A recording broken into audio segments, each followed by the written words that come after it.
ನಂದು ಹೋಯ್ತು. ಏನೋಯ್ತು? ಮೊಬೈಲು. ಇಲ್ಲಿ ಅಂದರೆ ಏನು ಹೇಳ್ತಾ ಇದ್ದೀನಿ? ಮೈಕಲ್ಲಿ ನೀರು ಹೋಗಿ ಹೋಗಿ ಹೋಗಿ ಹೋಗಿ ಮೈಕ್ ಕೇಳಿಸ್ತಾನೆ ಇಲ್ಲ ಅನಿಸ್ತಾ ಇದೆ. ಏನೋ ಇದು ಹಿಂಗಿದೆ.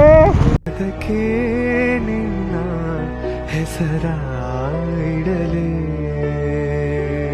ನಮ್ಮ ಕಾರವಾರ ಈ ಒಂದು ಸೌಂದರ್ಯನ ನೋಡಿ ರವೀಂದ್ರನಾಥ್ ಟ್ಯಾಗೂರ್ ಅವರು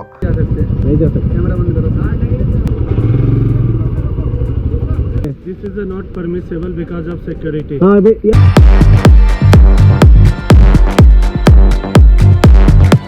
ಹಲೋ ಗೈಸ್, ಎಲ್ರಿಗೂ ನಮಸ್ಕಾರ. Welcome back to another episode. ಎಲ್ಲಿಂದ ಎಂಡ್ ಮಾಡಿದ್ದೆ ಪ್ರೀವಿಯಸ್ ವಿಡಿಯೋ, ಅಲ್ಲಿಂದ ಶುರು ಮಾಡ್ತಾ ಇದ್ದೀನಿ ವಿಡಿಯೋನ. ಗೋವಾ ಕರ್ನಾಟಕ ಬಾರ್ಡ್ರು ರೀಚ್ ಆಗಿದ್ದೀವಿ, ಗೋವಾಲಿದ್ದೀವಿ. ಇಲ್ಲಿಂದ ನಮ್ಮ ಒಂದು ಅಫಿಷಿಯಲ್ ರೈಡ್ ಶುರು ಆಗ್ತಾಯಿದೆ. ಸೊ ಕಾರವಾರ್ಗೆ ಹೋಗಿ ಸ್ಟೇ ಆಗೋಣ ಅಂತ ಆ್ಯಕ್ಚುಲಿ ಪ್ಲ್ಯಾನ್ ಇದ್ದಿದ್ದು. ಬಟ್ ನಮಗೆ ಗೊತ್ತಿರೋ ಒಬ್ರದ್ದು ಒಂದು ಹೋಮ್ ಸ್ಟೇ ಇದೆ. ಆ ಹೋಮ್ ಸ್ಟೇ ಬಂದು ಇಲ್ಲಿಂದ 1.5 hour ಏನೋ ಜರ್ನಿ ಇದೆ. ಸೊ ಅಲ್ಲೇ ಹೋಗಿ ಸ್ಟೇ ಆಗೋಣ ಅಂತ. ಸೊ ಆವಾಗಲೇ ನಾವು ಪ್ರೀವಿಯಸ್ ಎಪಿಸೋಡಲ್ಲಿ ನೋಡಿರ್ತೀರ ನೀವು, ಕ್ಯಾಮ್ರಾ ಬ್ಯಾಟ್ರಿ ಚೇಂಜ್ ಮಾಡ್ಕೊಳ್ಳೋಕ್ಕೆ ಇಲ್ಲೇ ನಿಲ್ಸಿದ್ದಿದ್ದು ನಾನು ಬೈಕ್ನ. ಬ್ಯಾಟ್ರಿ ಚೇಂಜ್ ಮಾಡ್ಕೊಂಡಿದ್ವಿ ನೋಡಿ. Mangaluru 286, Gokarna 72, 13 Karwar. Thank you, visit again NH66. Thank you, visit again ಮಾರ್ಕ್ Goa division, Goa forest department. Okay, Goa bye. We are not coming to Goa actually. ನಂದು ಹೋಯ್ತು. ಏನೋಯ್ತು? ಮೊಬೈಲು. ಇಲ್ಲಿ ಅಂದರೆ ಹೋಯ್ತಂದ್ರೆ ನೀರು ಬಿದ್ದು ಬಿದ್ದು ಇದಾಗೋಯ್ತು. ಅಂದರೆ ಅಂದರೆ ಏನು ಹೇಳ್ತಾ ಇದ್ದೆ? ನೀರು ಬಿದ್ದು ಬಿದ್ದು ಹೋಯ್ತು ಅಂದರೆ ಹಂಗಂದ? ನಾನೇನೋ ಹಾಳಾಯ್ತು ಅಂದ್ಕೊಂಡೆ ಗುರು.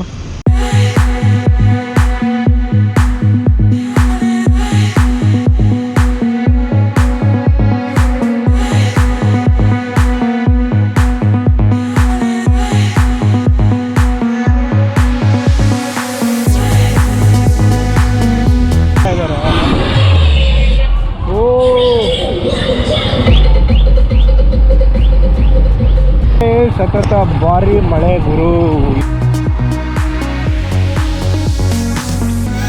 ಇಲ್ಲಿಗೆ ಎಂಡಾಯ್ತು. ಅದೇ ಹೇಳಿದ್ದು ನಾನು, ಅವನು ಕಾಲ್ ಮಾಡೋ ಒಂದು ನಿಮಿಷ ಅವನಿಗೆ. ನಾವು ಇಲ್ಲೇ ನಿಂತಿದ್ದೀವಿ. ಇಲ್ಲಿ ಯಾವುದೋ ಮ್ಯಾಪ್ ಹಾಕ್ಕೊಂಡಿದ್ವಿ, ಅದು ಯಾವುದೋ ಗಲ್ಲಿ ರೋಡ್ ಒಳಗಡೆ ಬಂದ್ಬಿಡ್ತು.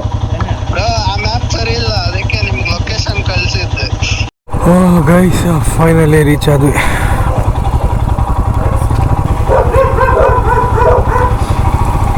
ಬರೋದು ನಾಯಿ ಮೈಕಲ್ಲಿ ನೀರು ಹೋಗಿ ಹೋಗಿ ಹೋಗಿ ಹೋಗಿ ಮೈಕ್ ಕೇಳಿಸ್ತಾನೆ ಇಲ್ಲ ಅನಿಸ್ತಾ ಇದೆ.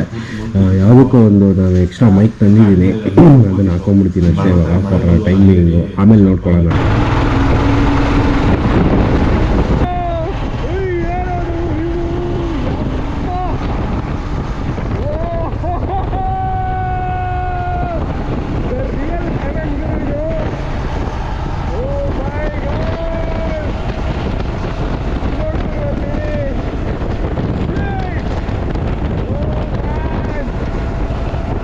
ಏನೋ ಇದು ವ್ಯೂ, ಏನೋ ಇದು ಹಿಂಗಿದೆ.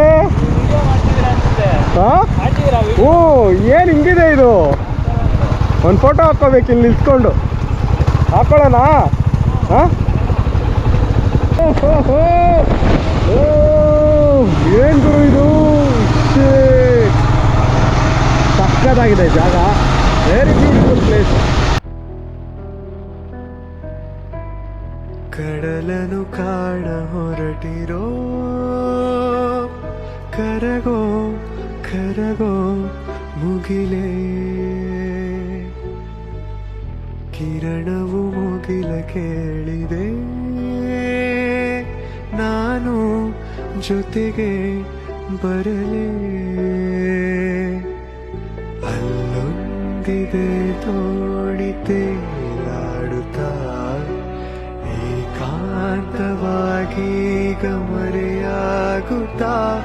ನಾವೇ ಕಂಡ ಕನಸು ಅನಲೇ, ಅದಕ್ಕೆ ನಿನ್ನ ಹೆಸರ ಇಡಲೇ. ಕಡಲನು ಕಾಣ ಹೊರಟ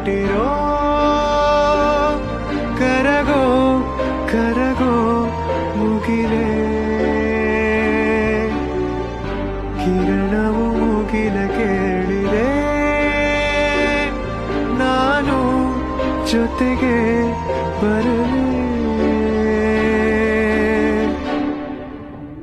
ನೇವಿ ಅವ್ರದ್ದು ಒಂದು ಹೈಯೆಸ್ಟ್ ಬಿಗ್ಗೆಸ್ಟ್ ಶಿಪ್ ಕೌಂಟರ್ ಆಗುತ್ತೆ ಇದು. ಬಾ ಅಲ್ಲಿ ಹತ್ರ ಹೋಗ್ಬಿಟ್ಟು ಬರೋಣ.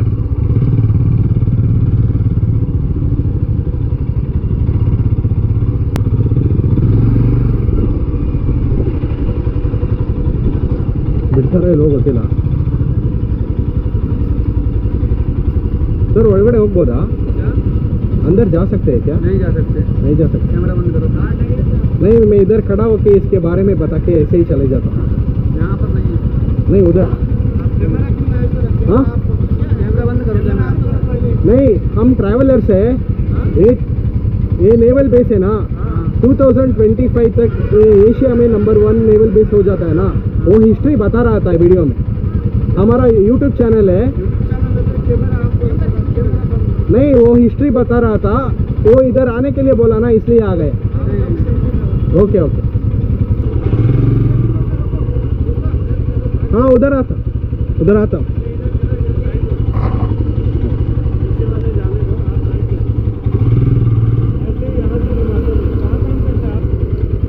हम सॉफ्टवेयर इंजीनियर्स है sir. Hello, nice to meet you. पास दो आप. क्या पास? नहीं, हम ऐसे जा रहे थे. Naval base Karwar by 2025 it will be one of the Asia's biggest base camp of. Project. Yes. Yeah, that's what. मैं उधर खड़ा होके वो हिस्ट्री बता रहा था वीडियो पे. This is not permissible because of security. Even standing there, you cannot make the videos. Yeah, sure, I'll go. Thank you. I know we have to follow the rules because this is a treasure of our India. Slowly. Sure, thank you.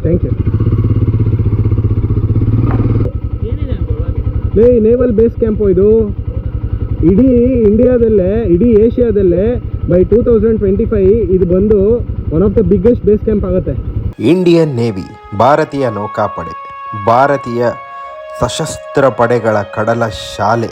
ನಮ್ಮ ಭಾರತೀಯ ನೌಕಾಪಡೆಯ ಪ್ರಪ್ರಥಮ ಉದ್ದೇಶ ಏನಪ್ಪ ಅಂದರೆ ರಾಷ್ಟ್ರದ ಕಡಲ ಗಡಿಗಳನ್ನ ರಕ್ಷಿಸೋದು. INS Kadamba ಅಥವಾ ನೇವಲ್ ಬೇಸ್ ಕಾರವಾರ್ ಅಥವಾ ಪ್ರಾಜೆಕ್ಟ್ ಸೀ ಬರ್ಡ್ ಏನಾದರೂ ಕರೀರಿ, ಆದರೆ ಈ ಒಂದು ಬೇಸ್ ಕ್ಯಾಂಪ್ ನಮ್ಮ ಕರ್ನಾಟಕ, ನಮ್ಮ ಕಾರವಾರದಲ್ಲಿರೋದು ನಮ್ಮ ಎಲ್ಲ ಕನ್ನಡಿಗರ ಹೆಮ್ಮೆ ಅಂತ ಹೇಳಕ್ಕೆ ಇಷ್ಟಪಡ್ತೀನಿ. ಈಗ ನೀವು ಇಲ್ಲೇನು ನೋಡ್ತಾ ಇದ್ದೀರಾ ಬೇಸ್ ಕ್ಯಾಂಪ್, ಇದು ಬಂದು 2005 ತಮ್ಮ ಮೊದಲನೇ ಬೇಸ್ ಕ್ಯಾಂಪ್ನ ಕಂಪ್ಲೀಟ್ ಮಾಡಿದರು, ಪ್ರಾಜೆಕ್ಟ್ ಸೀ ಬರ್ಡ್ ಅಂತ. ಎರಡನೇ ಹಂತನ 2011 ಕಂಪ್ಲೀಟ್ ಮಾಡಿದರು. ಈಗ ಕರೆಂಟ್ಲಿ INS ಕದಂಬ ಬಂದು 3rd largest Indian naval base ಆಗಿದೆ. ಬೈ 2025 ನಮಗೆ ಬಂದಿರೋ ಇನ್ಫಾರ್ಮೇಷನ್ ಪ್ರಕಾರ ಇಡೀ ಈಸ್ಟರ್ನ್ ಹೆಮಿಸ್ಪಿಯರಲ್ಲೇ ಈ ನೇವಲ್ ಬೇಸ್ ಬಂದು one of the largest naval base ಆಗಿ ಕನ್ವರ್ಟ್ ಆಗ್ತಾ ಇದೆ. ಸೊ ನಾವೆಲ್ಲರೂ ಖುಷಿ ಪಡಬೇಕಾಗಿರೋವಂಥ ವಿಷಯ, ನಮ್ಮ ಕರ್ನಾಟಕದಲ್ಲಿ one of the largest naval base camp ಇರೋದು ನಾವೆಲ್ಲ ಹೆಮ್ಮೆ ಪಡುವಂಥ ವಿಷಯ. ನೀವೆಲ್ಲರೂ INS ವಿಕ್ರಮಾದಿತ್ಯ ಬಗ್ಗೆ ಕೇಳ್ಪಟ್ಟಿರ್ತೀರ. ಸೊ ಇದು ಕೂಡ ಇರೋದು ಈ ಬೇಸ್ ಕ್ಯಾಂಪಲ್ಲೇ. Countries first sea lift facility ಇರುವಂಥ ಒಂದು ನೇವಲ್ ಬೇಸ್ ಕ್ಯಾಂಪು ನಮ್ಮ ಕಾರವಾರ ಬೇಸ್ ಕ್ಯಾಂಪು. ನಮ್ಮನ್ನು ನೋಡಿ ಮಿಲಿಟ್ರಿ ಮ್ಯಾನ್ ಅನ್ಕೊಂಡ್ಬಿಟ್ರು ಅನ್ಸುತ್ತೆ, ಒಳಗಡೆ ಕರೆದ್ಬಿಟ್ರು, ನಮಗೂ ಎದುರಿಸ್ಬಿಟ್ರು ಗುರು. ರವೀಂದ್ರನಾಥ್ ಟಾಗೋರ್ ಕಡಲ ತೀರ, ಕಾರವಾರ. ನಮ್ಮ ಕಾರವಾರದ ಮೊದಲನೇ ಬೀಚ್ ನಾವು ಕೊಡ್ತಾ ಇರೋದು ರವೀಂದ್ರನಾಥ್ ಟಾಗೋರ್ ಬೀಚ್. ನೋಡಿ ಹೇಗಿದೆ ವ್ಯೂ ಹಿಂದೆಯಿಂದ. ಈ ಬೀಚ್ ನಿಮಗೆ ಹೈವೇಲ್ಲೇ ಸಿಗುತ್ತೆ. ಇಲ್ಲಿ ನೋಡ್ಬೋದು, ಇದೇ ಹೈವೇ, ಇಲ್ಲೇ ಸಿಗುತ್ತೆ. ನೀವು ಹೈವೇಯಲ್ಲಿ ಇಲ್ಲೇ ನೋಡಿ, ಇಲ್ಲಿ ಕಾರ್ ಪಾರ್ಕಿಂಗ್ ಇಲ್ಲೇ ಇರೋದು. ಇಲ್ಲೆಲ್ಲ ಕಾರ್ ಎಲ್ಲ ನಿಂತಿದೆ ನೋಡಿ, ಇಲ್ಲೇ ಕಾರ್ ಪಾರ್ಕಿಂಗು. ಒಂದು ಸ್ವಲ್ಪ ದೂರ ನಡ್ಕೊಂಬಂದ್ಬಿಟ್ರೆ ಬೀಚೇ ಸಿಕ್ಬಿಡುತ್ತೆ ನಿಮಗೆ. ನೋಡಿ ನೀರೇ ಬೀಚ್, ಏನು ಪೀಸ್ಫುಲ್ ಆಗಿದೆ ಗೊತ್ತಾ. ಆ ವ್ಯೂ ನೋಡ್ತಾ ಈ ರವೀಂದ್ರನಾಥ್ ಟಾಗೋರ್ ಬೀಚ್ ಬಗ್ಗೆ ಒಂದು ಇನ್ಫಾರ್ಮೇಶನ್ ಕೊಡ್ತೀನಿ, ಬನ್ನಿ. ರವೀಂದ್ರನಾಥ್ ಟಾಗೋರ್ ಬೀಚ್ ಅಥವಾ ಕಾರವಾರ್ ಬೀಚ್ ಅಂತ ಕೂಡ ಕರೀತಾರೆ. ನಮ್ಮ ಭಾರತದ ಮೊದಲ ನೊಬೆಲ್ ಪ್ರಶಸ್ತಿ ವಿಜೇತ ರವೀಂದ್ರನಾಥ್ ಟಾಗೋರ್ ಹಾಗೂ ನಮ್ಮ ಭಾರತದ ರಾಷ್ಟ್ರಗೀತೆಯನ್ನು ಕಂಪೋಸ್ ಮಾಡಿದಂಥ ರವೀಂದ್ರನಾಥ್ ಟಾಗೋರ್ ಅವರು ನಮ್ಮ ಕಾರವಾರಕ್ಕೆ ಬಂದು ಹೋಗಿದ್ದರು. ಆ ಒಂದು ಕತೆ ಹೇಳ್ತೀನಿ ಬನ್ನಿ. ನಮಗೆ ಬಂದಿರೋ ಮಾಹಿತಿ ಪ್ರಕಾರ ರವೀಂದ್ರನಾಥ್ ಟಾಗೋರ್ ಅವರಿಗೆ ಸುಮಾರು 22 ವರ್ಷ, ಅಂದರೆ 1882 ಇಸ್ವಿಯಲ್ಲಿ ಅವರು ತಮ್ಮ ಅಣ್ಣನ ಮನೆಯಲ್ಲಿ ಉಳ್ಕೊಂಡಿದ್ರು. ಸತ್ಯೇಂದ್ರನಾಥ್ ಟಾಗೋರ್ ಅವರು ಬಂದು ಡಿಸ್ಟಿಕ್ ಜಡ್ಜ್ ಆಗಿದ್ದರು. ಅವರು ಹಾರ್ಟ್ ಆಫ್ ದ ಸಿಟಿ ನಮ್ಮ ಕಾರವಾರಲ್ಲಿ ಉಳ್ಕೊಂಡಿದ್ರು. ನಮ್ಮ ಕಾರವಾರ ಈ ಒಂದು ಸೌಂದರ್ಯನ ನೋಡಿ ರವೀಂದ್ರನಾಥ್ ಟಾಗೋರ್ ಅವರು ಕರ್ನಾಟಕದ ಕಾಶ್ಮೀರ ನಮ್ಮ ಕಾರವಾರ ಅಂತ ಕೂಡ ಹೇಳಿದರು. ಇನ್ನೊಂದು ಮುಖ್ಯವಾದ ವಿಷಯ ಏನಪ್ಪ ಅಂದರೆ, ರವೀಂದ್ರನಾಥ್ ಟ್ಯಾಗೋರ್ ಅವರು ತಮ್ಮ ಮೊದಲ ಕವನಗಳನ್ನು ಬರೆಯೋಕ್ಕೆ ಶುರು ಮಾಡಿದ್ದು ನಮ್ಮ ಕಾರವಾರಲ್ಲೇ. ರವೀಂದ್ರನಾಥ್ ಟ್ಯಾಗೋರ್ ಅವರಿಗೆ ಕಾರವಾರ ಮೇಲೆ ಇದ್ದಂಥ ಪ್ರೀತಿ, ಈ ಒಂದು ಸೌಂದರ್ಯನ ಅವರು ಹೊಗಳಿದ್ದ ರೀತಿ ನೋಡಿ, ಇನ್ ರಿಟರ್ನ್ ಅವ್ರಿಗೇನಾದರೂ ನಮ್ಮ ಕಡೆಯಿಂದ ಕೊಡಬೇಕು ಅಂತ ನಮ್ಮ ಕಾರವಾರ ಬೀಚ್ಗೆ ರವೀಂದ್ರನಾಥ್ ಟ್ಯಾಗೋರ್ ಬೀಚ್ ಅಂತ ಹೆಸರು ಬರುತ್ತೆ. ನೀವು ಏನಾದರೂ ಕಾರವಾರ ಕಡೆ ಬಂದಾಗ ತಪ್ಪದೆ ಈ ರವೀಂದ್ರನಾಥ್ ಟ್ಯಾಗೋರ್ ಬೀಚ್ನ ವಿಸಿಟ್ ಮಾಡಿ. ಇದು ಒಂಥರ ಲವರ್ಸ್ ಪ್ಯಾರಡೈಸ್ ಥರ. ಯಾವುದೇ ಕಡೆ ನೋಡಿದ್ರೂ ನಿಮಗೆ ತುಂಬ ಪೀಸ್ಫುಲ್ ಆಗಿರುತ್ತೆ. ಆ ಬ್ಲೂ ಸಮುದ್ರ ಲಶಸ್ನ ನೋಡೋಕ್ಕೆ ತುಂಬ ಖುಷಿಯಾಗುತ್ತೆ. ಹಾಗೆ ಗೋಲ್ಡನ್ ಸ್ಯಾಂಡ್, ಸುತ್ತಮುತ್ತ ತುಂಬ ನೇಚರ್, ನಿಮಗೆ ಆ ಕಡೆ ಈ ಕಡೆ ಎಲ್ಲ ಬರೀ ಹಸಿರು ಕಾಣಿಸ್ತಾ ಇರುತ್ತೆ. ಈ ಒಂದು ಬ್ಯೂಟಿಫುಲ್ ನೇಚರ್ನ ಎಂಜಾಯ್ ಮಾಡಿ ಈ ಒಂದು ಜಾಗಕ್ಕೆ ನೀವು ನಿಮ್ಮ ಫ್ಯಾಮಿಲಿ ಸಮೇತ ಬನ್ನಿ ಅಂತ ಹೇಳೋಕ್ಕೆ ಇಷ್ಟಪಡ್ತೀನಿ. ಸೊ ಗೈಸ್, ಈ ಒಂದು ರವೀಂದ್ರನಾಥ್ ಟ್ಯಾಗೋರ್ ಬೀಚಲ್ಲಿ ಒಳ್ಳೆ ಟೈಮ್ ಸ್ಪೆಂಡ್ ಮಾಡಿದ್ವಿ ನಾನು ಮತ್ತು ಆಕಾಶು. ಸೊ ಈಗ ಇಲ್ಲಿ ಒಂದು ವಾರ್ಶಿಪ್ ಇದೆ, ವಾರ್ಶಿಪ್ ನೋಡ್ಕೊಂಡು ಬರೋಣ ಅಂತ. ಹೇಗಿದೆ ವಾರ್ಶಿಪ್ ಏನು ಅಂತ. ಹೋಪ್ ನಿಮಗೂ ಇಷ್ಟ ಆಯಿತು ಅನ್ಕೋತೀನಿ. ರವೀಂದ್ರನಾಥ್ ಟ್ಯಾಗೋರ್ ಬೀಚ್ ಹಾಗೆ ಈ ಜಾಗದ ಬಗ್ಗೆ ನನಗೆ ಕೊಟ್ಟಿರೋ ಇನ್ಫಾರ್ಮೇಷನ್ನು. ನಮ್ಮ ಮುಂದಿನ ಪಯಣ ಈಗ ವಾರ್ಶಿಪ್ ಇದೆ ಇಲ್ಲೊಂದು, ಅದನ್ನ ನೋಡ್ಕೊಂಡು ಬರೋಣ ಅಂತ ಹೋಗ್ತಾ ಇದ್ದೀವಿ. ಕ್ಲೋಸಾ ಏನು ಕತೆ? ಪಾರ್ಕಿಂಗ್ ಎದುರುಗಡೆ ಇದೆ, ಬರೋ ಇಲ್ಲಿದೆ ಪಾರ್ಕಿಂಗು. ಪಾರ್ಕಿಂಗ್ ಮಾಡಿ ಬರುವ.